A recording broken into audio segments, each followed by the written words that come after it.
Hello, everyone. Here we go again with our weekly lecture on Brazil. This course is called Introduction to Brazil, and I am making these videos in the summer of 2022. And so today we're going to continue with Chapter 6 of Thomas Skidmore's Brazil, 5 Centuries of Change, 1945 to 1964, and this is week 7 of our course. So let's dive in.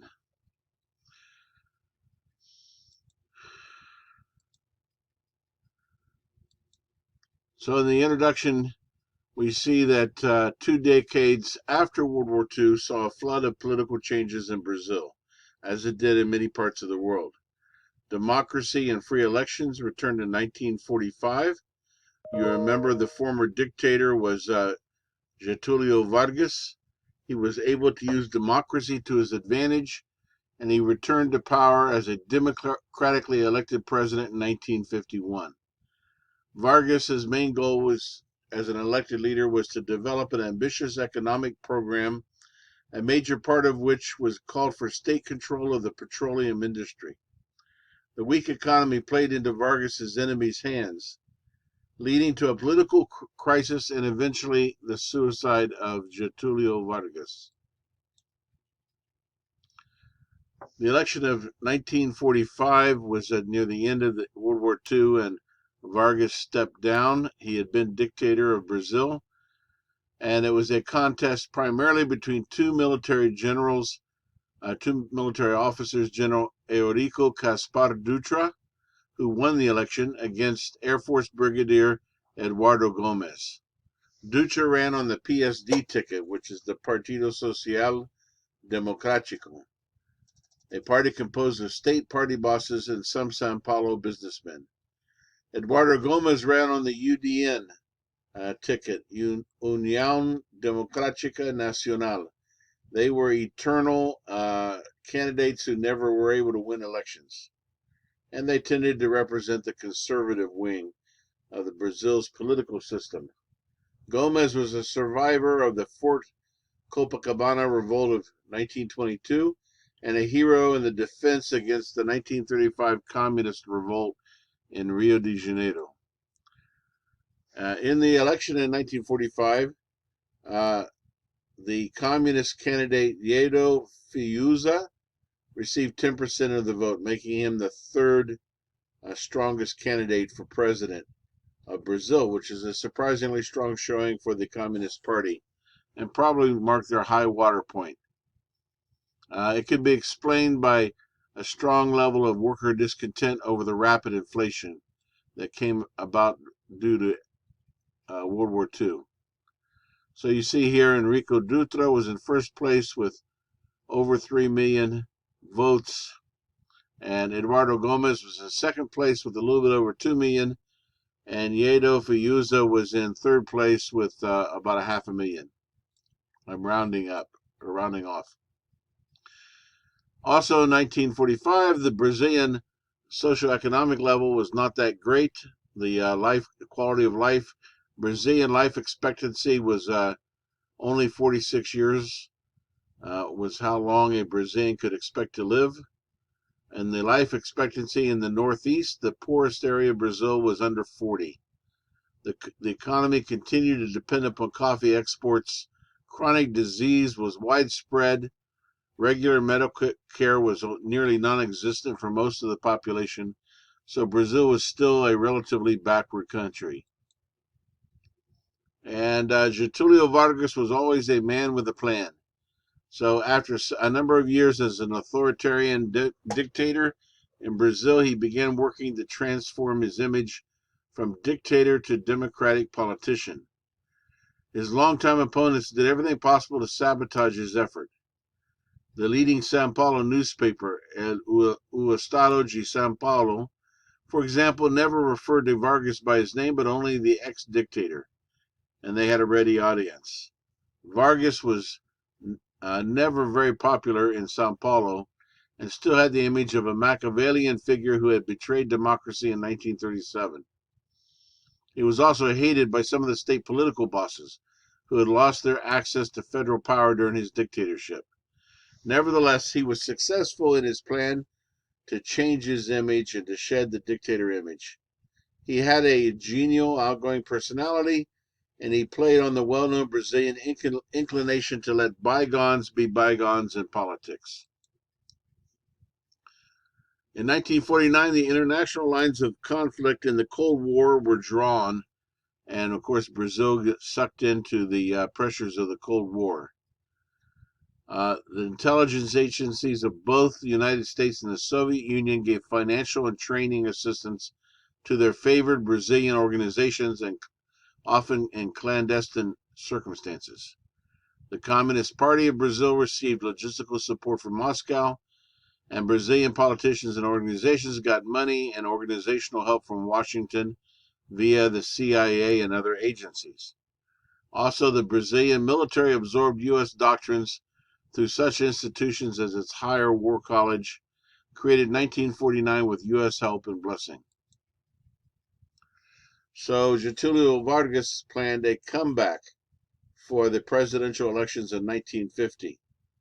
He carefully laid the groundwork to run for presidency in 1950, including getting the support of powerful political groups. First, he got assurances that the military would not veto his candidacy before taking office should he win. Second, he enlisted the support of three key political forces in order to form a winning coalition. Once he was back in power, Vargas broke definitively with the liberal economic policies partially reinstated by the Dutra government. His assumption was that Brazil would need to promote industrialization if it were to overcome its balance of payment bottleneck that had become only too obvious during the Dutra years. So he assembled a capable young team of technocrats to begin developing a plan for national development.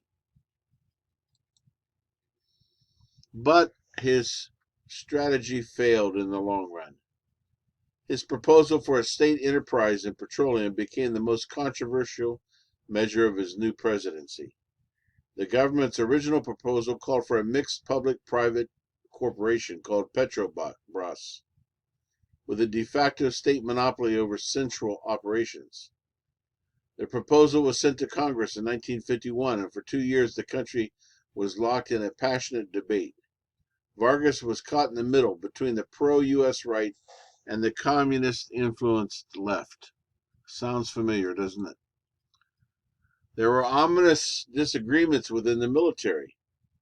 This confrontation was within the Army Officer Corps. Its nationalist wing passionately supported Vargas's proposal for strategic purposes. The other military faction, the anti-communists, attacked the proposal as a collectivist state intervention that would move Brazil towards the communist camp.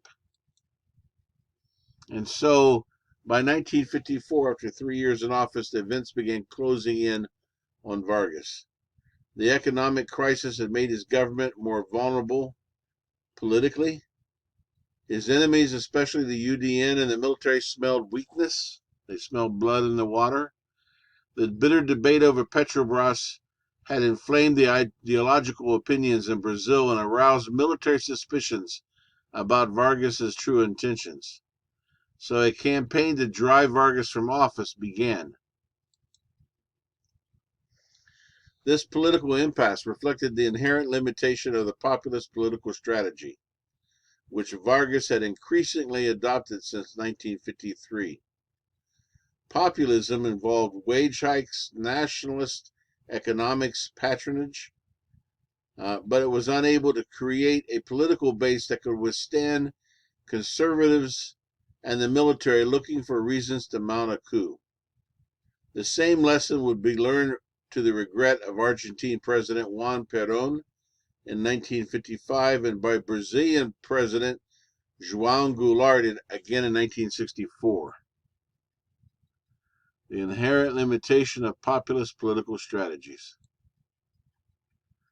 Assassination and murder. One of Vargas's most faithful followers was Gregorio Fortunato, the the president's Afro-Brazilian bodyguard and chauffeur. As Fortunato listened to the voices of alarm in the palace about Vargas's plight, he decided to act, probably on his own, contacting a professional gunman and instructing him to eliminate Carlos Lacerda, who was President Vargas's most vehement opponent. So the gunman botched the attack, wounded Lacerda, sent him to the hospital, but killed his driver, who was an Air Force officer, which was the worst possible outcome. And of course, they quickly traced the plot back to the presidential palace, even though it's probable that Getulio Vargas didn't know about it. A book was written a few years ago called The Father of the Poor, about Getulio Vargas's life and legacy. His days as president were clearly numbered. If he did not resign, the military coup was inevitable. Yet if he did resign, he would abandon his long-cherished image of himself as a leader single-mindedly devoted to the welfare of the poor. He described himself as a martyr, opposed by the powerful and selfish forces, both domestic and foreign. So on August 24th, Vargas held a cabinet meeting in the presidential palace to discuss his next move. He said nothing about what he privately intended to do, but his advisors were troubled by his mood. What they did not know is that Vargas had been talking about suicide in his diary as early as 1930, 20-some years before. The president left the meeting, retired to his bedroom, reached for a revolver, fired once into his heart. The sound reverberated through the palace. I called it political suicide because it was a literal suicide, but it had political effects. By his suicide, Vargas had turned the tables on his enemies in the UDN and the military. He had neutralized what they had planned to be a smashing political victory. They wanted not only the removal of Vargas, but the reversal of his policies and the removal of his political influence. That agenda was now impossible, given the state of public opinion. Vargas may have been dead, but his influence was very much alive. In other words, he became kind of a martyr and a public hero for the popular classes. And the socioeconomics of Brazil in the late 1940s and the 50s was in the midst of a population explosion. It was also a country with major regional disequilibria, large movements of population among regions, and enormous social inequalities. All of these factors were catalysts that increased the volatility of Brazil's political life during that period. And here it shows the population and population growth rate from 1940 to 1991. And you see Brazil growing from 41 million to 146 million in about 40, almost 50 years. That's a big increase. It was during the immediate post-World War II period that Brazil began to see the emergence of vast cities that would characterize its urban life. Brazil's urbanization differed, however, from that of Argentina with Buenos Aires, or Chile with Santiago, Mexico with Mexico City, or Venezuela with Caracas. These countries all had a single dominant metropolis, the capital, where sometimes the majority of their national population lived. In Brazil, the official capital of Rio de Janeiro had to share the dominance with São Paulo. Brazil was therefore saved from focusing on the vast majority of its attention on a single city. It broke the pattern of many of the other countries. Here's a graphic of Brazilian immigration into Brazil. And you see there was a high point around 1890, and then again around 1950s, there was another high point of immigration. Jucelino Kubitschek. A presidential election was scheduled for 1955. This is after the suicide of Getulio Vargas. But until then, the federal government was run by caretaker regimes with Presidents Cafe Filho and Nehru Ramos. Little foreign capital came into the country, exasperating Brazil's low domestic savings rate. In 1955, however, a new hope for economic development arrived in the form of Jucelino Kubitschek, who opted for growth as soon as he became president. Kubitschek was a typical product of the Vargas political system. He had left his profession as a physician to rise through the party ranks in Minas Gerais, having become mayor of the capital city of Belo Horizonte and governor of the state. His family name was Oliveira, but for political purpose he chose to use the Czechoslovakian name of an ancestor because he thought it would make him stand out among the field of Brazilian politicians. He won the presidency by successfully splitting his opposition, and thus assumed the presidency with only 36% of the vote. That's compared to Vargas being elected in 1950 with 49%, and Dutra's election in 1945 with 55%. In ideological terms, Kubitschek's economic strategy was centrist. It included heavy public investment, but also incentives for private investment. In the public sphere, the National Bank for Economic Development was to channel funds to major infrastructure projects. After Jucelino Kubitschek comes Janio Quadros, a truly enigmatic figure in Brazilian politics. He succeeded President Kubitschek in 1960. He was from Sao Paulo. He was a populist. He was actually nominated by the UDN party, the right-wing conservative party, although he disavowed that party's support halfway through his election. He had been a teacher and had been a door-to-door salesman at one time or another. So you see here in the various elections, 1954 was the election that elected Kubitschek. I think that's correct. And you see that the PSD had 35% of the vote, the UDN 22% of the seats in Congress, deputies 17%. So this shows you the relative strength of the various parties. So Janio Quadros had a very short presidency, not even a year. He was a loner who had built up a political career on his charisma in the state of Sao Paulo. He began as a school teacher, selling his history of the Portuguese grammar door to door. His true vocation was convincing middle-class voters that he could clean up corruption in politics. And he was a wild-looking figure, tall, slim, with a shock of hair falling over his brow and one bad eye as a result of a childhood accident. Quadros won the presidency with 48% of the vote, a minority but a larger one than Kubitschek's. His modus vivendi could hardly have contrasted more sharply with Kubitschek's. Instead of wheeling and dealing, Brazil would now enjoy, according to Janio Quadros, transparently honest government. Brazil's most important short-term problem in January of 1961 was the economic crisis.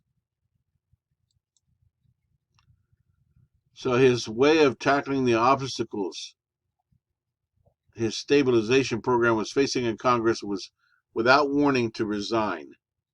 It backfired. He thought by resigning they would come begging to him to reassume the presidency and offer him unlimited powers. Unfortunately for him, Congress willingly accepted his resignation. And so his vice president, Joao Goulart, ascended to the presidency in theory. Brazil was left leaderless less than a year after the election of 1960, and the country went into a shock as the political scene degenerated once again into turmoil. The UDN had lost what they considered to be their one opportunity for power.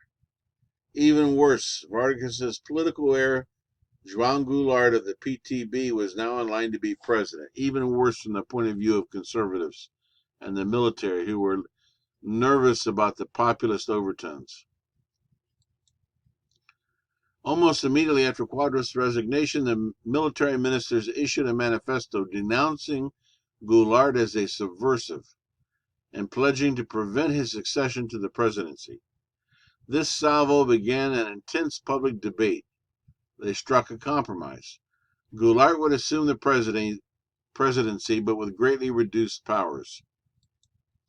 The compromise was that the president would now preside over a parliamentary system by constitutional amendment. Executive power would thus rest with a prime minister and a cabinet rather than with the president. Goulart accepted this system under protest. He vowed to campaign for a restoration of full powers, and a plebiscite was scheduled for January 1963. This shows the gross domestic product by sector, and you can see here that agriculture was declining, industry was growing pretty rapidly, and commerce not quite as rapidly during this period. And this shows the annual rate of inflation. 1965 was very high inflation. As we'll see, that's also the year after a military coup. So there's often a correlation between economic indicators and political upheaval. The debate over the economic strategy of Brazil was polarized by the Marxists and the statists on the left and the neoliberals on the right. When we use the term neoliberal, we're basically talking about new liberals in the sense of people who are strongly in favor of laissez-faire and free market policies, reducing taxes, reducing regulations, and allowing the free market to operate on its own. So with the succession of Goulart, Brazil now faced a repeat of the confrontation of 1954. A populist president, this time with an unstable political base and limited parliamentary powers, versus the military. So some things in Brazilian history do seem to repeat themselves. Goulart lasted less than 3 years in the presidency, however, that was 2 years more than Janio Quadros did.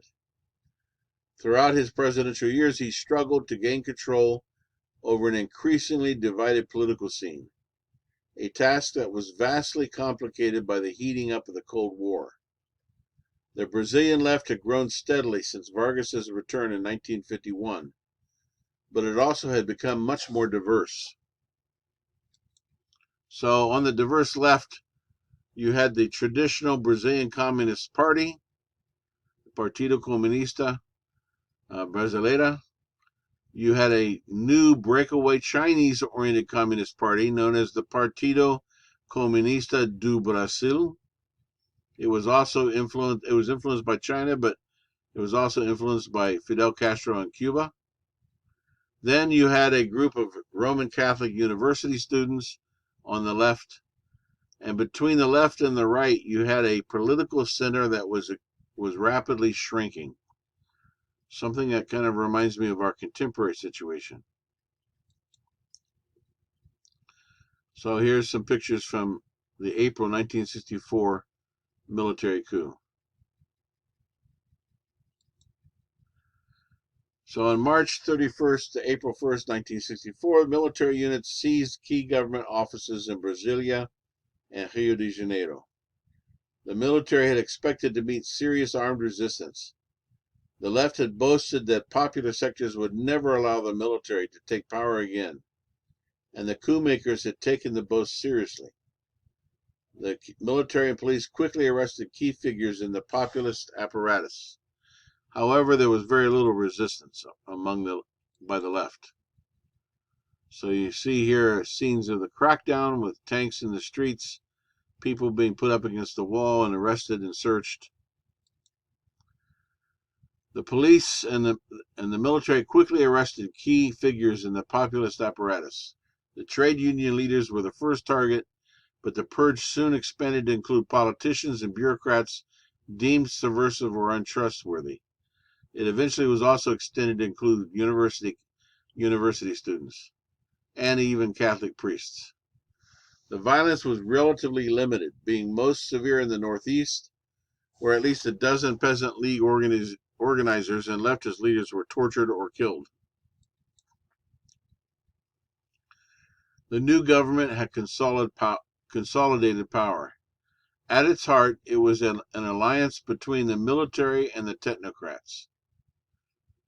The purged Congress promptly elected to the presidency General Castelo Branco, the army chief of staff who had led the conspiracy.